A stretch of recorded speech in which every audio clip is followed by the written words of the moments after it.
Bienvenue dans cette vidéo où nous allons parler des différences entre les habitudes financières des pauvres et des riches. Vous vous êtes peut-être déjà demandé pourquoi certaines personnes semblent constamment lutter financièrement tandis que d'autres réussissent brillamment. Bienvenue sur l'Investisseur Musulman.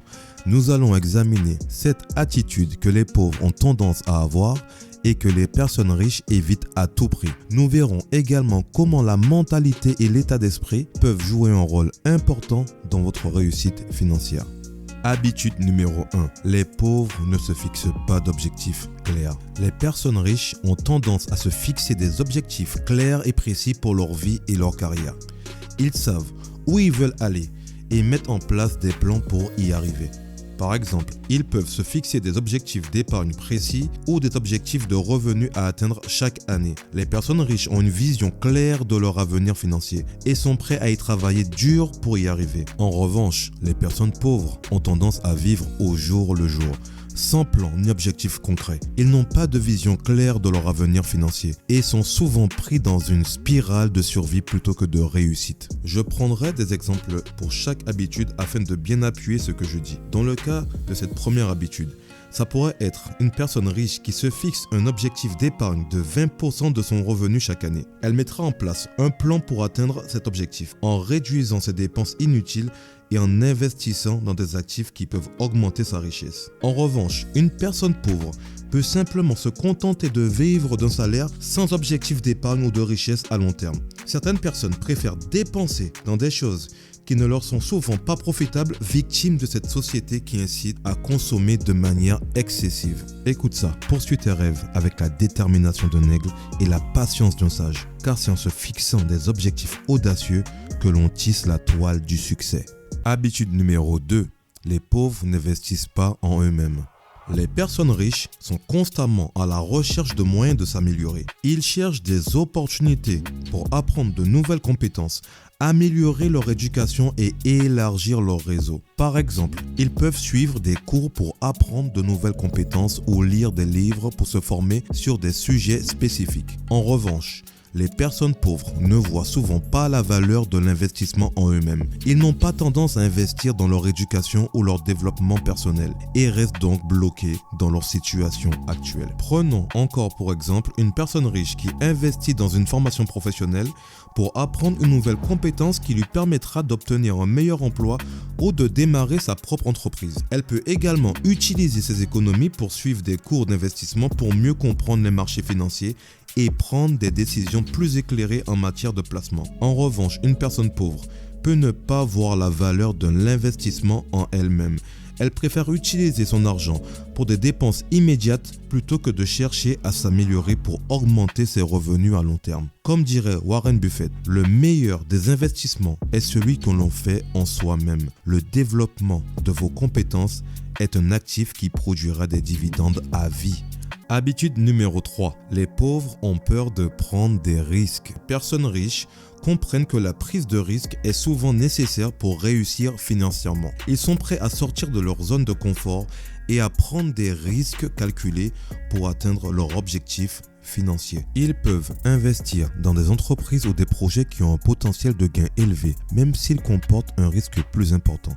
En revanche, les personnes pauvres ont souvent peur de sortir de leur zone de confort et de prendre des risques. Ils préfèrent rester dans un environnement stable, même s'il est insatisfaisant, plutôt que de tenter leur chance et de prendre des risques. Un exemple de situation concrète serait une personne riche qui investit dans une start-up ou une entreprise émergente qui présente un potentiel de croissance élevé. Bien que l'investissement comporte un risque élevé, la personne est prête à prendre ce risque en raison du potentiel de gain élevé. En revanche, une personne pauvre peut avoir peur d'investir dans une entreprise en raison du risque et préfère conserver son argent dans un compte ou sous l'oreiller en perdant de l'argent, victime de l'inflation. Retiens, les temps difficiles sont les artisans silencieux des âmes puissantes, car c'est en affrontant l'adversité que l'on sculpte les caractères les plus nobles et les plus endurants. Car à choix difficile, vie facile, et à choix facile, vie difficile. Habitude numéro 4. Les pauvres ne cherchent pas à apprendre des autres. Les personnes riches comprennent que personne ne réussit seul. Ils cherchent constamment à apprendre des autres, à nouer des relations et à trouver des mentors. Ils peuvent assister à des événements afin d'élargir leur réseau ou participer à des clubs d'investissement. Les personnes riches savent que les conseils et l'expérience des autres peuvent être des outils précieux pour réussir. En revanche, les personnes pauvres ont souvent une attitude de repli sur soi et ne cherchent pas à se connecter avec des personnes qui pourraient les aider à réussir. Ils peuvent voir les autres comme des concurrents plutôt que comme des partenaires potentiels.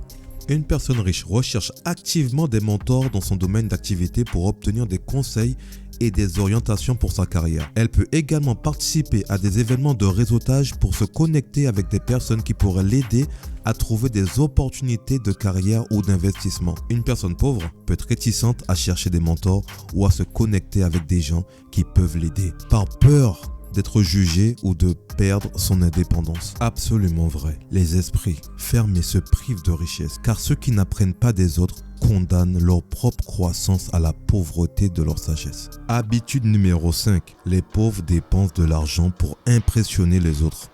Les personnes riches comprennent la valeur de l'argent et ne le dépensent pas pour impressionner les autres. Ils achètent des actifs qui augmenteront leur valeur financière, comme des propriétés immobilières, dans des actions ou encore en investissant dans les crypto-monnaies. Les personnes pauvres ont souvent tendance à dépenser leur argent sur des biens matériels pour impressionner les autres, plutôt que d'investir dans des actifs qui pourraient améliorer leur situation financière à long terme. Cette habitude peut assez souvent les maintenir dans un cycle de dette et de pauvreté.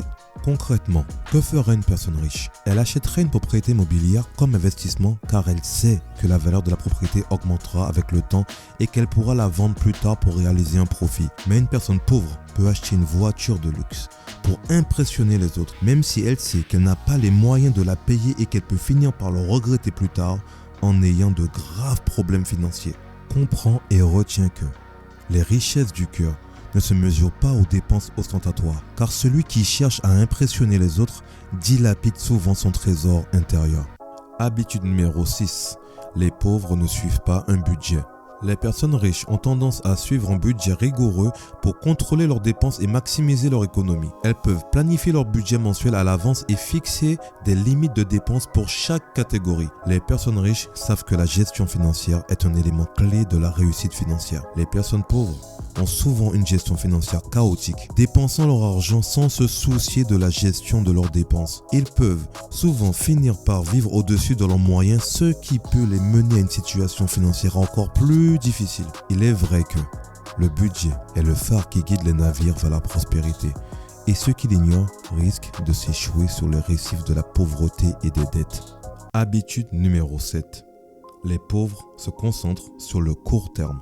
Les personnes riches ont une vision de leur avenir financier. Ils ont des plans d'investissement et des objectifs à long terme pour leur entreprise et leur carrière. Ils peuvent épargner pour leur retraite ou investir dans des projets. Les personnes riches savent qu'il faut parfois des années pour atteindre un objectif financier important et ils sont prêts à travailler dur pour y arriver. Les personnes pauvres, en revanche, se concentrent souvent sur les aspects à court terme de leur vie financière, tels que les paiements de factures ou la résolution de problèmes financiers immédiats, plutôt que de tout planifier pour leur avenir financier à long terme. Cette habitude les empêche de réaliser leur potentiel financier. Ce qui est malheureux, c'est que les pauvres regardent les pas devant eux, s'égarant dans des jouissances immédiates, tandis que les riches scrutent l'avenir avec discernement, traçant le chemin vers l'abondance et le succès. Nous espérons que cette vidéo vous a été utile pour mieux comprendre les habitudes financières des pauvres et des riches. En adoptant cette habitude positive, vous pouvez améliorer votre situation financière et atteindre vos objectifs à long terme. N'oubliez pas que la réussite financière est souvent le résultat d'un travail acharné, d'une planification minutieuse et d'une mentalité positive. Nous espérons que cette vidéo vous a donné des idées pour commencer votre propre parcours vers le succès financier. Merci de nous avoir regardés et à bientôt pour une prochaine vidéo sur le sujet. Si vous avez besoin d'un accompagnement, n'hésitez pas à prendre rendez-vous via le lien en description. Que la paix soit sur vous.